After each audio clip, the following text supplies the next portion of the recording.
Yes, I'm doing a comparison of these 30 amp surge protectors that we have for our RV.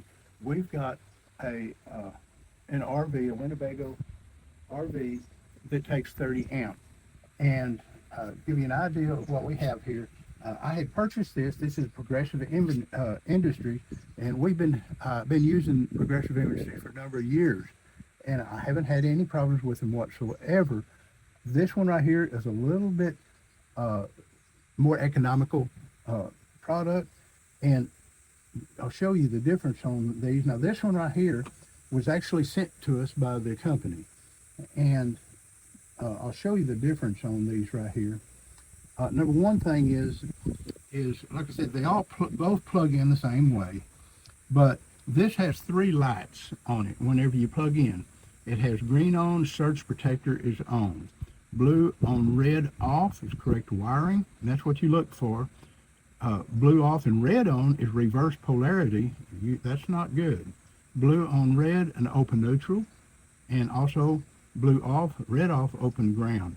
So those three things is you don't want that. You know what's wrong and how to correct it whenever you see those with those lights.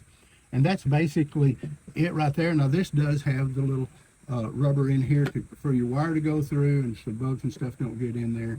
This also has a place where you can lock this onto your electrical post if you want.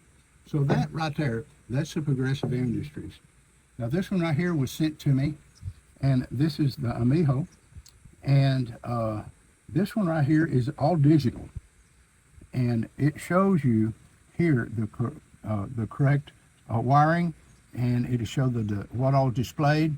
It says E1 is what it will show if there's a voltage below 104, and E2 if the voltage is over 132, E3 an open ground, E4 reverse polarity, E5 over temperature 230 degrees and alarm reset, so it will shut itself off.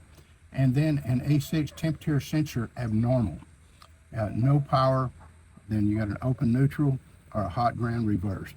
So those are things that it'll show up here, so you'll know exactly what's going on with your electrical when you come into a park and things are not right. You don't want to be running it because you can burn up your appliances and everything in your RV. So be real careful about that.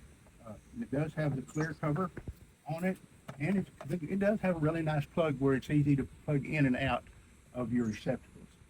So that's basically the two that I wanted to show you, and it's up to you, whichever you think that would work great for you is best.